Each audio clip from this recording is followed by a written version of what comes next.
Mas da Europa, nós vamos agora justamente retornar a Brasília, porque as reservas internacionais do Brasil caíram 7,1% no ano passado, segundo dados do Banco Central. Luciana Verdolim, mais uma vez conosco. Luciana, claro que houve um esforço, né? Há muito tempo não havia leilões e nós tivemos leilões atrás de leilões na tentativa de baixar o dólar e houve um gasto dessa remessa, portanto, aí em relação aí às divisas do país. Queria que você atualizasse, então, Luciana, toda essa questão complicada financeira que o país vive neste momento e o dólar não dá trégua mesmo com a intervenção do Banco Central. Seja mais uma vez bem-vinda aqui ao Jornal da Manhã, Luciana. Olha, Matos, só no fim do ano passado, só em dezembro, foram mais de 15 leilões para tentar contornar essa dificuldade e manter o dólar numa cotação mais aceitável, que superou no final do ano 6,20 e tem se mantido alto, sinal de preocupação para as autoridades e para a população brasileira. Só para a gente ter uma ideia, as reservas internacionais somam 329 bilhões e 700 milhões de dólares.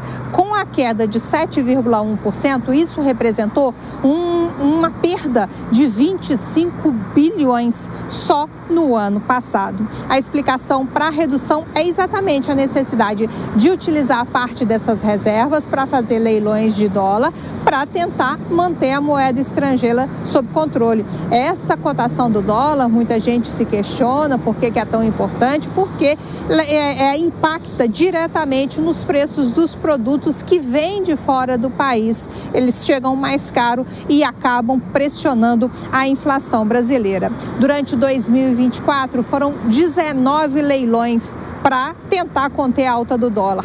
14 leilões só em dezembro do ano passado. Em dezembro, inclusive, foi realizado o maior leilão de venda de dólar desde 99, quando começou, a questão do câmbio flutuante, ainda no governo do ex-presidente Fernando Henrique. As reservas internacionais são como se fosse uma poupança do governo federal, uma reserva para ser utilizada exatamente em momentos de crise, em momentos de dificuldade financeira. Por isso é tão importante ter uma reserva significativa, mostra a estabilidade e a força da economia, não só brasileira, mas de todos os demais países. A questão envolvendo essa necessidade de conter o dólar é uma preocupação, inclusive, de todos os economistas e a oscilação maior da moeda estrangeira foi exatamente quando o governo anunciou no fim do ano passado aquele pacote de corte de gastos. O mercado não se conformou de dentro do pacote ter a possibilidade de aumento dos gastos, queda na arrecadação por conta do aumento da isenção do imposto de renda para quem ganha até R$5 mil até o fim do governo agora do presidente Lula. Vale ressaltar, no ano passado, o real foi uma das moedas que mais se desvalorizou em todo o mundo. Foi a moeda que mais caiu, por exemplo, dentro do G20, das 20 maiores economias do mundo. Sinal de preocupação, o Banco Central promete seguir atuando. Luciana Verdolim, daqui a pouco ela retorna conosco na programação da Jovem Pan. Se nós lembrarmos que a Argentina não tinha dólar, o Banco Central do país não tinha dólar nenhum, né? A própria movimentação da moeda norte-americana no país era extremamente difícil, complicadíssima, e isso afetou demais o país vizinho. Então, daí a importância de nós termos essas reservas robustas aqui no país. Mas agora, a hora de análise aqui com a Deise Tchocari e também o Cristiano Beraldo, para saber o seguinte: nós observamos nesses últimos 2 anos esse embate do governo, o setor produtivo com o Banco Central, na presidência de Campos Neto. Houve a mudança agora para Galípolo, que foi indicado pelo governo Lula. Cada ator aí, muito se fala no governo que o mercado está exagerando, o mercado fala que o governo precisa apresentar um plano detalhado e crível para que as finanças não possam, evidentemente, subir demais essa questão do déficit fiscal brasileiro. Cada ator aí está fazendo o seu papel. Eu queria que vocês falassem justamente aí, o governo é culpado, o mercado é culpado, os produtores aqui são culpados. Quem tem mais razão nessa história, Deise? Nossa, Marcelo, recomeça comigo. Olha, o governo tem buscado equilibrar a volatilidade, tá? Mas essa ausência de reformas estruturais, ela é uma crítica muito pertinente do mercado, tá? Por quê? Porque falta uma política mais ampla, uma política fiscal mais consistente, e sem isso acaba ampliando essa vulnerabilidade que a gente tem visto frente aos desafios globais. Então esse é um dilema estrutural na gestão econômica do governo, tá? Enquanto as reservas cumprem o papel de proteção contra os choques externos, a redução acentuada ela pode minar a confiança do mercado e limitar a capacidade de reação futura, que é isso que a gente está vendo e está prevendo para 2025. Então, essa gestão de crises cambiais, ela exige não apenas instrumentos técnicos, e aí entra a parte do Banco Central, mas também uma comunicação eficiente para evitar pânico e especulação. O fato é que o pacote que o governo apresentou como sendo o grande solucionador dos problemas brasileiros, ele não convenceu o mercado, tá? Ele tem problemas muito sérios, a gente não ouviu a palavra corte, o governo não quer cortar em nada. Então, existe também uma falta de uma reforma estrutural muito mais ampla. Por exemplo, a gente fala de uma reforma tributária, que ela é extremamente importante, mas a gente não fala na redução do peso do Estado. A gente tem defendido tanto isso aqui na Jovem Pan, a necessidade de uma reforma administrativa, a reforma da Previdência, né, porque já é consenso que a Previdência vai estourar entre 3 ou 4 anos, isso vai ser um problema para o próximo presidente.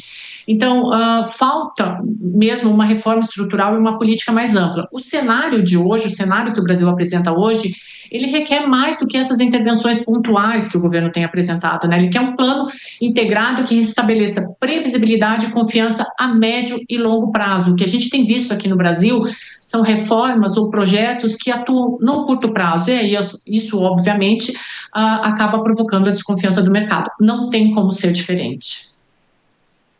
Ô Deise, o Marcelo é um cavalheiro, por isso ele deixa você sempre falar primeiro.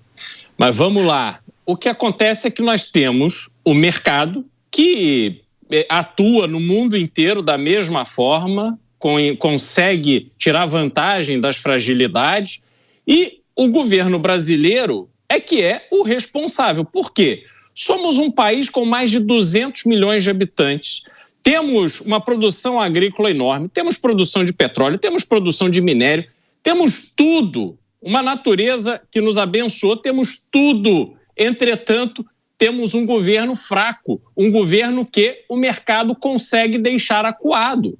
E o governo, na sua incapacidade de entregar um projeto para o país, vai tentando cumprir as suas obrigações eleitorais e ficar tapando o sol com a peneira diante de problemas seríssimos que temos. E o mercado vai para cima, ninguém é bobo. As pessoas, os fundos, os investidores, aqueles que têm dinheiro colocado para rentabilizar da melhor forma possível, enxergam um governo fraco e, por isso, exigem um retorno melhor. O dólar está subindo por responsabilidade do governo. Não é o mercado que está reagindo de forma exagerada. O mercado sempre vai reagir no sentido de se beneficiar. O governo é que deveria ter condições de impor a sua força. Mas temos um governo fraco. Somos um país fraco, sempre de quatro aos interesses dos amigos do governo, dos parceiros internacionais do governo, que, neste momento, são sempre aqueles que estão do lado oposto do que gostaríamos. Nós vimos esse final de semana o que aconteceu com essa perseguição a um soldado do exército israelense, numa clara demonstração de simpatia do governo brasileiro por Irã, pela China, pelo Hamas, pelo Hezbollah. Quer dizer, é o governo brasileiro sempre do lado oposto, nunca a favor do Brasil, nunca a favor dos brasileiros.